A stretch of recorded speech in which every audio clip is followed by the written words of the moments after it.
Ya, kalau Cindy sebenarnya teh memang harus ganti. Ya Allah, berarti memang harus ganti?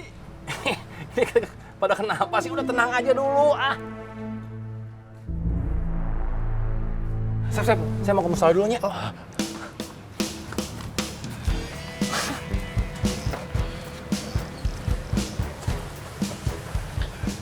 Bernuhun ya, Sepnya. Sami-sami Kang Aceng. Mana tuh, sadayana. Assalamualaikum. Waalaikumsalam.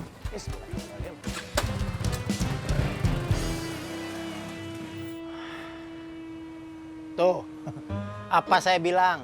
Kalian harus ganti. Ya udah, ayo kita ke musola dulu.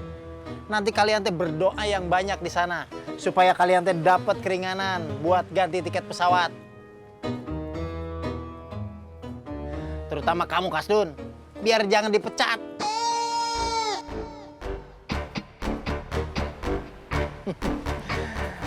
Sabrina, ayah ke musola dulu ya. Iya ya. Udah ayo. Adun.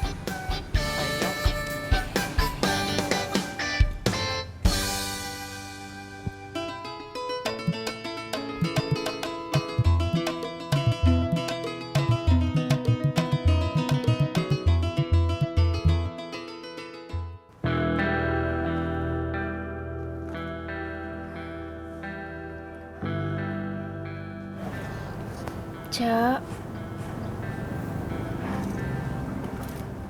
Sum.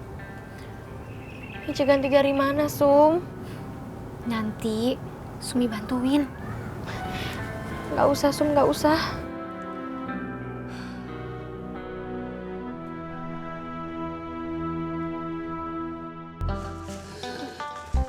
Keren ini Mang Apip. Bukan keren ini, Mang. Tapi saya bingung harus jawab apa. Duh.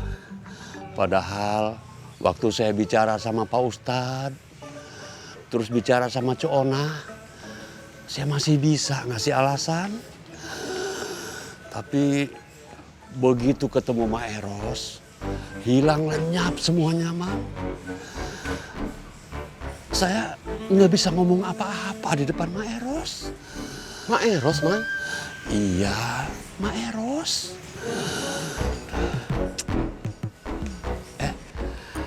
Komandan Yuyun bagaimana? Mang, kita ke musola aja. Ayo.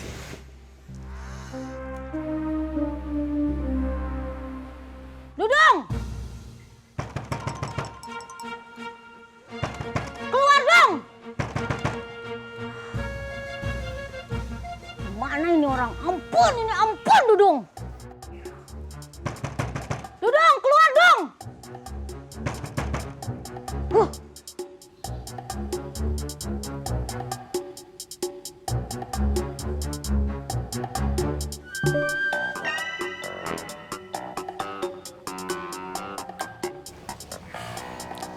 Sebenarnya Komandan Yuyun mau apa nyari Papa? Papa juga bingung ini Babara. Apa Pak Ustadz nyuruh Papa jadi bendahara Ciraos ya untuk menggantikan Om Dadang? Mungkin, Pak. Kalau itu mah bukan mungkin lagi Babara, tapi pasti. Cuma kan kalau Papa jadi bendahara Ciraos, kasihan sama Om Dadang. Dia kan untang lantung. Nanti malah jadi nggak karuan lagi. Bukannya Om Dadang orang kaya ya, Pak? Ngakunya sih begitu. Tapi kayaknya mah kenyataannya tidak. Babara, udah ya kita nggak usah ngegosip lagi. Tidak baik. Lagian Papa juga tidak minat jadi bendahara. Iya, Pak. Yaudah yuk kita masuk. Ya, Pak, ayo.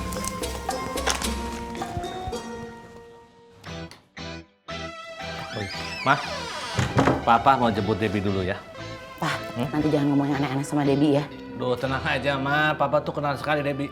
Mama lebih kenal Debbie daripada Papa. Papa lebih kenal Debbie dari dulu.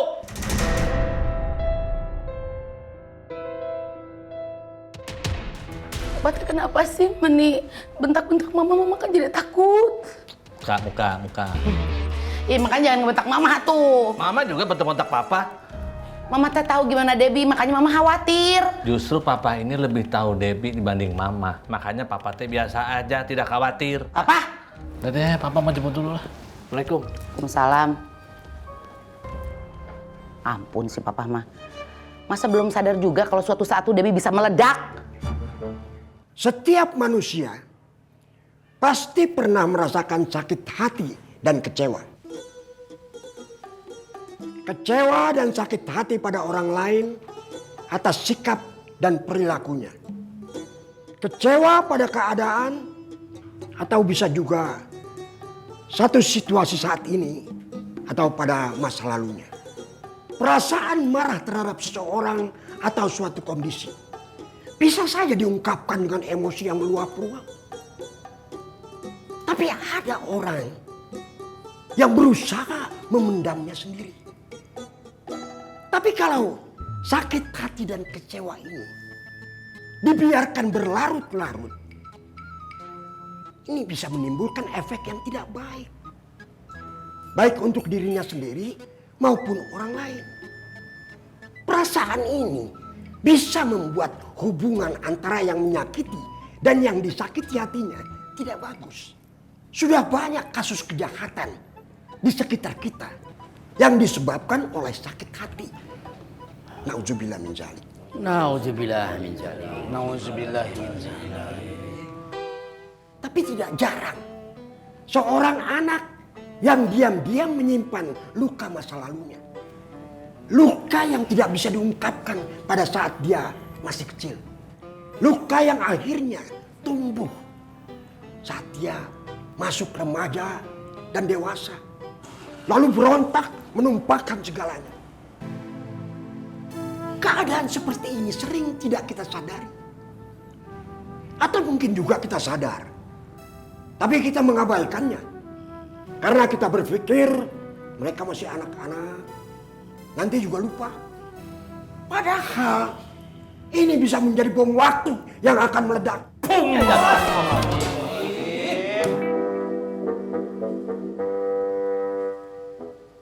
Lehoy, Ya kan meledak, Ceng. apaan sih? Lehoy. Ini mau diteruskan apa tidak? Iya, Aceh, Pak Ustadz. Ngobrol terus, berisik. Kok saya? Kamu itu Lehoy. Saya teh kenapa tuh, Ceng? Ya, kamu kan Tuh ampun. Udah diam. Tuh, Ceng. Makanya dengerin. Pak Ustadz teh lagi ngasih tausiah, jangan ngobrol. Ya Allah. Sudah diam. Ya, Pak Ustadz. Pada dasarnya, kalau kita terluka fisik, umpamanya kita terjatuh atau semacamnya, maka kita lalu bergegas untuk mengobatinya.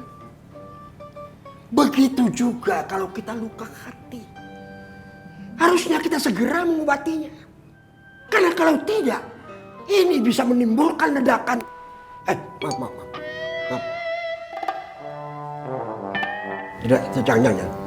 Nanti malah bom lagi. Ya.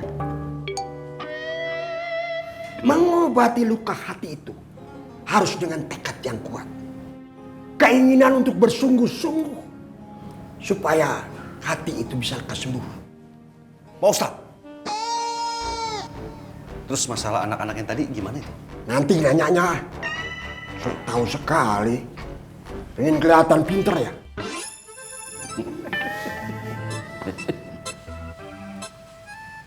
tadi juga saya maunya begitu. Untung aja saya nggak nanya. Ada ngobrol lagi. Ceng, kamu gantiin saya. Ini tausiah sih. Enggak, maaf Ustaz. Soalnya nggak dilanjut Pak Ustaz. Makanya, Ceng, dengerin kalau Pak Ustadz lagi ngomong, lagi ngasih tausiah.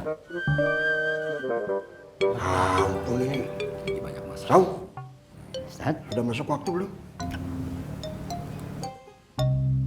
Belum, Ustad. Ini mau dilanjutkan apa tidak? Lanjutkan Pak Ustaz. Lanjut, Ustad. Kalau ada yang bicara lagi, gantiin Ujang ngangkut sampah.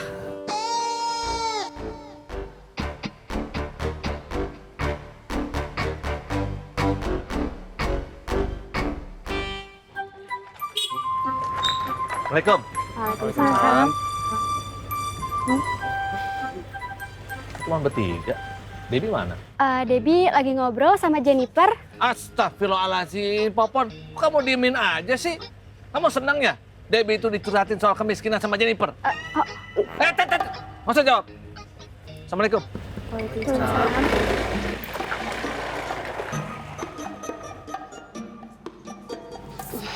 Hayu. Iya teh. Iya teh.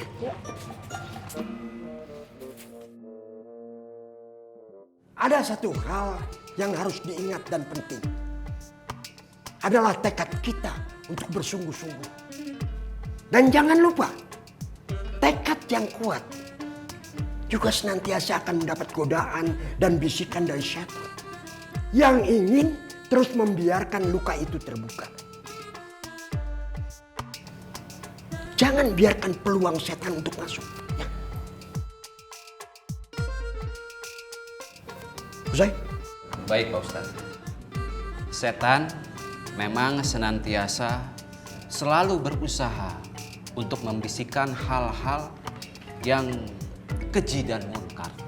Seperti yang telah dijelaskan di dalam Al-Quran, surah An-Nas ayat 1-6. Pak Ustadz. Oke. Baik Pak Ustadz.